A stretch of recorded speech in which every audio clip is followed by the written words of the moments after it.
Saludos, este es tu amigo y hermano Ricky Frontán y hoy vamos a continuar con una serie de estudios que comenzamos la semana pasada acerca de cuál es la verdadera iglesia de Cristo.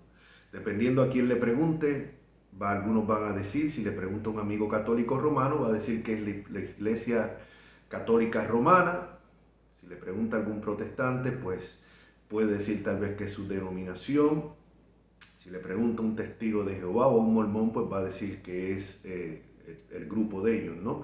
Pero vamos nosotros a ver en este estudio, primeramente por la escritura y después por la historia de la iglesia, cuál es la verdadera iglesia de Cristo. ¿Cuál es la verdadera iglesia de Cristo?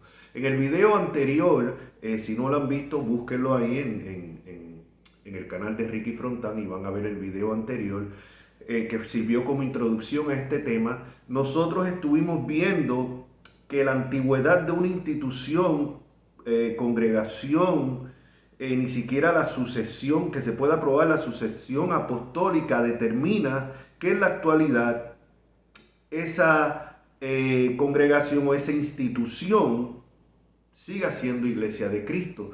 Y lo basamos en lo que vimos en este último video, en Hechos capítulo 20, versículos del 28 al 30, que lo voy a leer brevemente aquí, donde el apóstol Pablo, hablándole a la iglesia de Éfeso, él les dice en el versículo 26 en adelante: por tanto yo os protesto en el día de hoy que estoy limpio de la sangre de todos, porque no he ruido anunciaros todo el consejo de Dios. Por tanto, mirad por vosotros y por todo el rebaño en que el Espíritu Santo os ha puesto por obispos, para apacentar la iglesia del Señor, la cual él ganó por su propia sangre. La primera advertencia que vimos aquí que trae el apóstol Pablo es a los mismos líderes de la iglesia, a los obispos. En tiempos bíblicos, el término obispo, pastor y anciano eran diferentes términos para referirse al mismo oficio, ya que la Biblia en primera, segunda Timoteo y Tito, lo que se llama las epístolas pastorales, vemos que lo que se establece en cada congregación es un grupo de ancianos, obispos o pastores. Como dije, diferentes términos para referirse al mismo oficio. El gobierno de la iglesia del primer siglo era un gobierno plural, compuesto de varios ancianos, obispos, pastores. Y él primeramente le trae la advertencia a ellos y dice, la iglesia donde el Espíritu Santo se ha puesto por obispos para apacentar la iglesia del Señor. Obispo significa un supervisor, la cual él ganó por su propia sangre. Y aquí está la advertencia, versículo 29. Porque yo sé que después de mi partida entrará en medio de vosotros lobos rapaces que no perdonarán al rebaño. Él está hablando a una iglesia del primer siglo. Una iglesia obviamente que se puede trazar su sucesión apostólica. Y vemos que el mismo apóstol les advierte que iban a entrar a esa congregación, que iban a entrar lobos rapaces que no perdonarían al rebaño.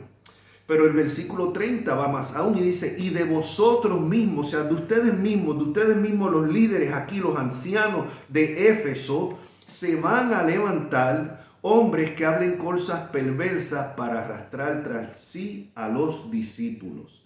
O sea, quiere decir que la advertencia que trae el apóstol Pablo de que en una congregación que data del primer siglo, una congregación, o sea, que fue fundada por los apóstoles, aún en esa congregación se iban a levantar hombres entre esos mismos líderes que iban a hablar cosas perversas, que se iban a desviar, lo cual deja ver claramente que una iglesia o una institución cristiana, aunque date desde el primer siglo, en un momento dado se puede desviar de adentro.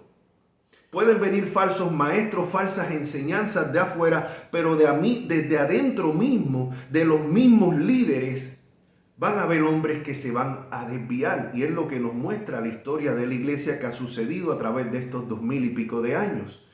También cuando vamos a Apocalipsis vemos la advertencia que el Señor le hace a las iglesias, a las 7 iglesias del Asia Menor, les hace esta advertencia, algunas de ellas empezando por la iglesia de Éfeso. Dice que si no se arrepiente de donde ha caído, ya que había perdido el primer amor, el Señor la amenaza con quitar el candelero de su lugar.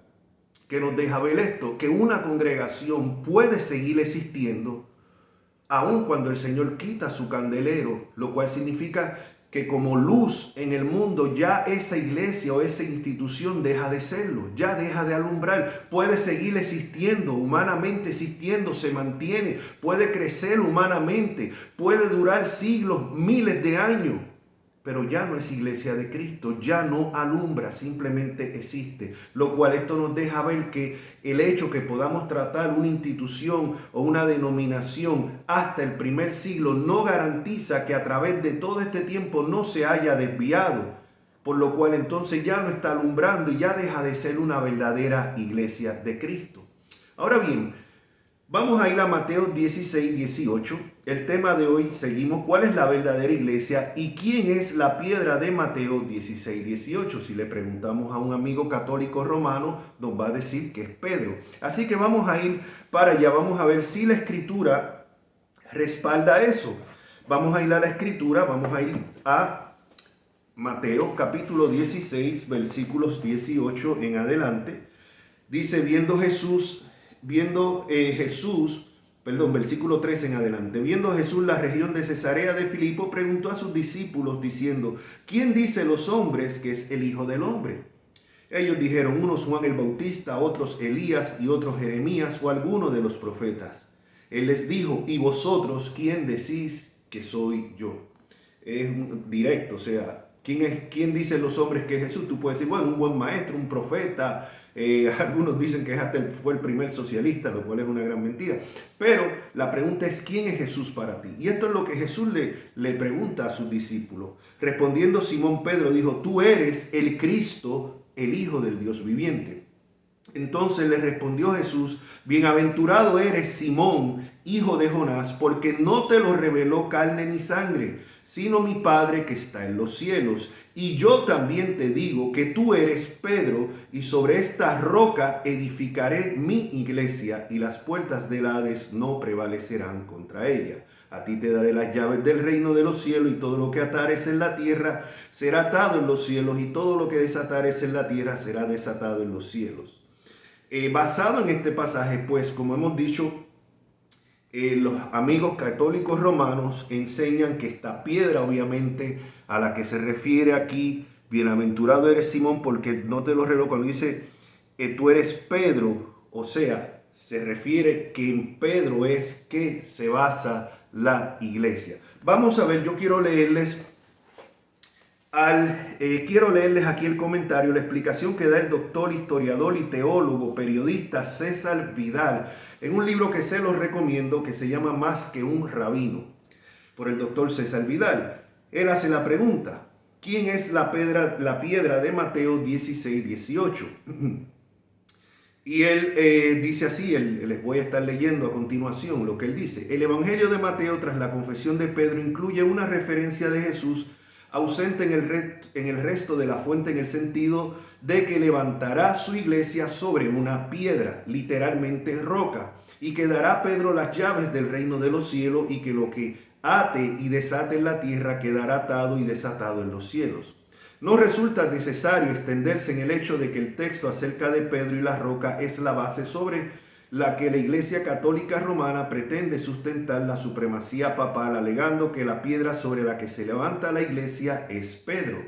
La afirmación se repite hasta la saciedad, pero hay que decir que no son pocos los teólogos católicos romanos de cierta seriedad que no se la creen. De manera bien reveladora, Benedicto XVI, en su trilogía sobre Cristo, al llegar a este pasaje, como sucede con otros, elude defender la posición tradicional católica y se dedica a comentar otras cuestiones. Joseph Ratzinger podía ser papa, pero no era ignorante y desde luego no ignoraba lo que sabe cualquier exégeta medianamente riguroso, y es que el texto de Mateo 16-18 no se puede utilizar honradamente para sustentar el papado por varias razones más que sólidas. Y por favor tengan un poco de paciencia y vean la explicación que aquí da el doctor César Vidal. En primer lugar, aunque la roca mencionada por Jesús fuera Pedro, en ningún caso se dice que se identificará con el obispo de Roma, ni menos que ese cargo fuera sometido a sucesión. Por mucho que uno quiera darle vueltas al tema, la verdad es que en las palabras de Jesús no existe la menor referencia a Roma ni a una sucesión de Pedro. Por el contrario, lo que se dice en todo caso se afirmaría únicamente de Pedro.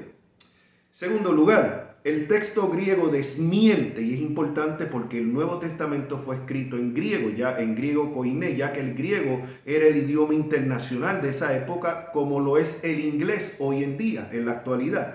Entonces, por eso es que fue escrito en griego, y dice aquí, en segundo lugar, el texto griego desmiente esa interpretación. De hecho, señala una clara separación entre la roca piedra, Petra, griego Petra, márquenlo, escríbalo, griego Petra, sobre la que se basa la iglesia, y la piedrecilla Petros, que es Pedro. Así que ya vemos, en el idioma original hay una gran diferencia entre el nombre Pedro, que es Petro, que significa piedra pequeña, y Petra, que es sobre lo cual se basa la iglesia, que significa piedra grande o roca. Sigue explicando el doctor César Vidal. En tercer lugar, parafraseando a Jesús, el texto dice: tú eres una piedrecilla, Pedro, Petros, pero yo levantaré mi iglesia sobre una roca. En tercer lugar, y resulta de enorme relevancia, el mismo Pedro señaló quién era la piedra, y ciertamente no era él. En otras palabras, Pedro fue siempre consciente de que él no era la piedra. Lo sabía, entre otras razones, porque la Biblia profetizaba quién era esa piedra sobre la que se elevaría el edificio de Dios, que se conoce como iglesia. Así, al compadecer ante el Sanedrín, Pedro afirmó con claridad que la piedra era, afirmó con claridad no que la piedra era él, sino era Jesús. Y para ello apeló a la profecía del Salmo 118, 22. Dijo así el apóstol Pedro: sabed todos vosotros y todo el pueblo de Israel que en el nombre de Jesucristo de Nazaret, a quien vosotros crucificasteis y a quien Dios resucitó de entre los muertos, por él se halla aquí sano delante de vosotros. Este Jesús es la piedra desechada. Oiga bien, Pedro llama a Jesús la piedra. Este Jesús es la piedra desechada por vosotros los constructores, pero que ha venido a ser la piedra angular, o sea, sobre la cual se funda la iglesia. La piedra angular, y en ningún otro hay salvación, porque no hay otro nombre bajo el cielo dado a los hombres en el que podamos ser salvos. Hechos 4 del 10 al 12, lo pueden buscar ustedes, mis amigos. Hechos 4, versículos 10 y 12. En otras palabras, Pedro jamás dijo que él fuera la piedra, sino que señaló a Jesús, que había cumplido la profecía como esa piedra, indicando además que la salvación no dependía de adherirse a Pedro, mucho menos por someterse al obispo de Roma, como definió como dogma el Papa Bonifacio XIII, sino de creer a Jesús. Esta posición la siguió manteniendo Pedro hasta el final de su vida. Así, por ejemplo, en su primera carta, primera de Pedro 2, del 1 al 8, el mismo Pedro afirma: desechando pues toda malicia, todo engaño, hipocresía, envidias y todas las distracciones, desead como niños recién nacidos la leche espiritual no adulterada, para que por ella crezcáis para salvación. Si es que habéis gustado la benignidad del Señor, acercándoos a Él, piedra viva, ¿quién? A Jesús, a Él, piedra viva, desechada ciertamente por los hombres, mas para Dios escogida y preciosa. Vosotros también, como piedras vivas, sed edificados como casa espiritual y sacerdocio santo. Y note que el sacerdocio es algo que todos los creyentes son sacerdotes. Y esto, bueno, más adelante vamos a entrar en esto, pero vemos, o sea, somos una nación de reyes y sacerdotes. Ahora, él dice sacerdocio santo para ofrecer sacrificios espirituales aceptables a Dios por medio de Jesucristo, por lo cual también contiene la escritura: he aquí pongo en Sión la principal piedra del ángulo. Oiga bien, estas son palabras de Pedro. La principal piedra del ángulo, escogida, preciosa, y el que creyere en él no será avergonzado. Para vosotros, pues los que creéis, él es precioso, pero para los que no creen, la piedra que los edificadores desecharon ha venido a ser la cabeza del ángulo. Oiga bien, la cabeza es Cristo, no el obispo de Roma, no es Pedro. La cabeza es Cristo. Y dice, ha venido a ser la cabeza del ángulo y piedra de tropiezo y roca que hace caer, porque tropiezan en la palabra, siendo desobedientes, a lo cual también fueron destinados. Las palabras de Pedro son dignas de reflexión. La piedra no es él, sino Cristo. A lo sumo, los demás creyentes, como él mismo, son piedrecitas que se acercan a esa piedra que es el Mesías. La afirmación de Pedro resulta de especial relevancia porque implica el cumplimiento de las profecías. Y adelanto un poco más para terminar. Dice, de ello se deduce que si alguien pretende ser esa piedra o afirma que lo es, alguien que no es el Mesías Dios, simplemente está colocándose en el lugar de Dios, que es una de las características del hombre de pecado señalado por Pablo en 2 Tesalonicenses 2. Pedro desde luego jamás incurrió en esa blasfemia, ni instó a nadie a hacerlo, ya que siempre enseñó que la piedra sobre la que se levantaba la iglesia era Cristo. Terminamos con la cita del doctor César Vidal. La pretensión de que Pedro es la piedra y de que esa circunstancia es base a su vez de la Iglesia Católica Romana resulta pues insostenible a la luz de las Escrituras. La piedra es Cristo y Cristo confesado como el Mesías y el Hijo de Dios. Así que creo que no hay más nada que añadir a la magnífica explicación que da el doctor César Vidal, no porque lo diga él, sino porque se sustenta claramente en la Escritura. Puedo citar brevemente otros pasajes bíblicos que deja claramente que la roca siempre se ha referido a Dios. Siempre la roca se ha referido a Dios y nunca a un hombre. Por ejemplo, cuando vamos a Deuteronomio capítulo 32, versículo 4, refiriéndose a Dios, dice, Él es la roca.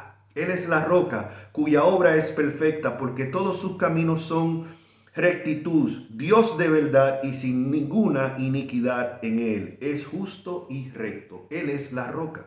Salmo 18, versículo 31. Jehová, roca mía y castillo mío y mi libertador. Dios mío, fortaleza mía, en él confiaré.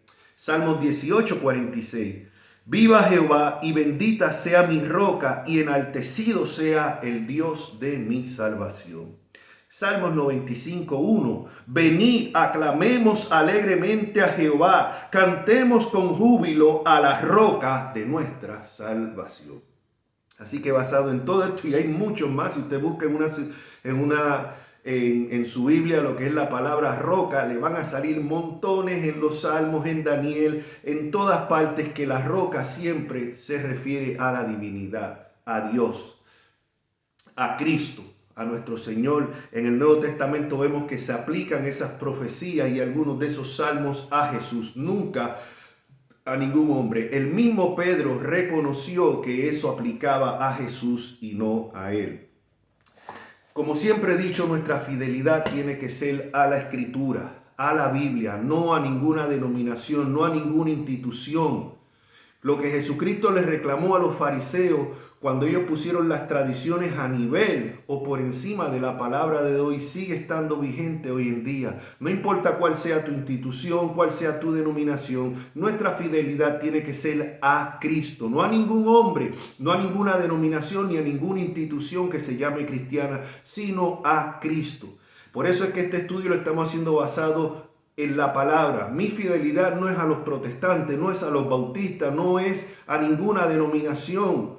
No, es a Cristo y su palabra. Así que concluimos este estudio. Si tú tienes cualquier pregunta, esto no lo hago con el fin de contender o de humillar a nadie o creerme superior a nadie. No, simplemente de aclarar lo que dice la palabra de Dios. Que siempre hay quien se va a ofender, sí pasa. A Jesucristo no lo crucificaron por las cosas buenas que él hizo. A Jesucristo lo crucificaron por el mensaje que él trajo. Un mensaje que iba contra los religiosos de su tiempo.